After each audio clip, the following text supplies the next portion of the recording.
আসসালামু আলাইকুম, আশা করি সবাই ভালো আছেন। আমিও অনেক ভালো আছি।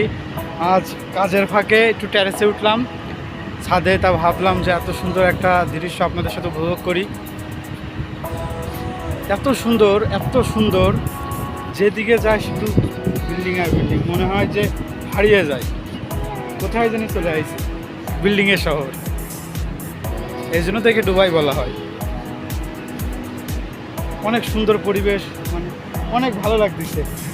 এই যে এই পাশ থেকে বুর্জ খলিফাটাও দেখা যাচ্ছে এই পাশ থেকে, কিন্তু আমার ক্যামেরায় আমি দেখাতে পারছি না, কিন্তু এই পাশ থেকে বুর্জ খলিফাও দেখা যাচ্ছে ওই টাওয়ার সহ। আমি চেষ্টা করছি জুম করে আপনাদের দেখানোর।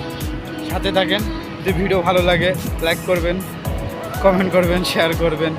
আর যদি সবসময় ভিডিও দেখতে চান তাহলে একটি ফলো দিবেন।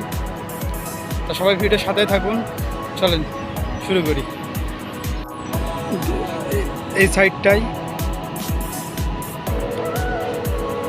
অনেক দূরে, তো এই জন্য ভালো। এখানটা প্রায় আমি যেখানে আছি এখান থেকে বুর্জ খলিফার দূরত্ব প্রায় 9 কিলোমিটার। ওই জন্য আমি অত ভালোভাবে দেখাতে পারছি না আপনাদেরকে।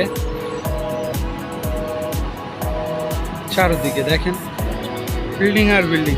আমি যেখানে রয়েছি এখান থেকে তো আমার নিচে তাকাতেও ভয় করছে।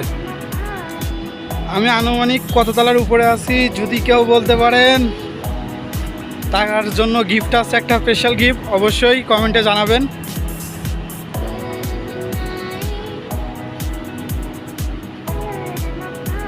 এটা হচ্ছে আমার ফেসবুকের পেজের দ্বিতীয় ব্লগ, দুবাইকে। ইনশাল্লাহ নিয়মিত ভিডিও পোস্ট করার চেষ্টা করব। কাজের জন্য সময় পাই না, এই হচ্ছে বড় সমস্যা। কারণ আইসি তো পূর্বা, সবাই মনে করে যে খাচ্ছি যাচ্ছে ঘুমাচ্ছে ঘুরছি, কিন্তু যে আসে সেই জানে। আমার কিছু বন্ধুরা বলছিল যে দুবাই যাচ্ছিস, চিল করবি, বুর্জ খলিফায় ঘুরবি। দোস্ত আমি খুব ঘুরছি দোস্ত, তোদেরও খুব প্রয়োজন, তোরাও আয় একসাথে ঘুরবান। সারাদিন কাজ করে তখন রান্না করে খাওয়া লিখবেন, তখন বুর্জ খলিফা এমনি ঘোরা হয়ে যাবে নি। তাই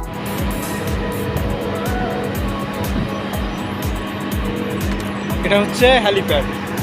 বিল্ডিংয়ে টেরেসে হেলিকপ্টার ল্যান্ড করার জন্য হেলিপ্যাড প্রত্যেকটা বিল্ডিংয়ে আছে। এই জিনিসটা এখানে দেখলাম যে যতগুলো বিল্ডিংয়ে অন্তত আমি কাজে গেছি, না হলে এই প্রায় 1.5 মাসে 25 থেকে 26টা বিল্ডিংয়ে টেরেসে উঠছি, কিন্তু প্রত্যেকটা বিল্ডিংয়ে একটা সেম পাইছি যে এখানে হেলিপ্যাড আছে প্রত্যেকটা বিল্ডিংয়ে। হতে পারে বড় বড় লোকদের বড় বড় ব্যাপার। তাহলে ভালো থাকেন সবাই, আমার জন্য দোয়া করেন। আমি যে স্বপ্ন দেখে দুবাই শহরে আইছি, যেন আমি সে স্বপ্ন পূরণ করে আমার জন্মভূমিতে ফিরে যেতে পারি। তো সবাই সাথে থাকুন। ইনশাল্লাহ আবার নতুন একটা ভিডিও নিয়ে আপনাদের মাঝে আসবো।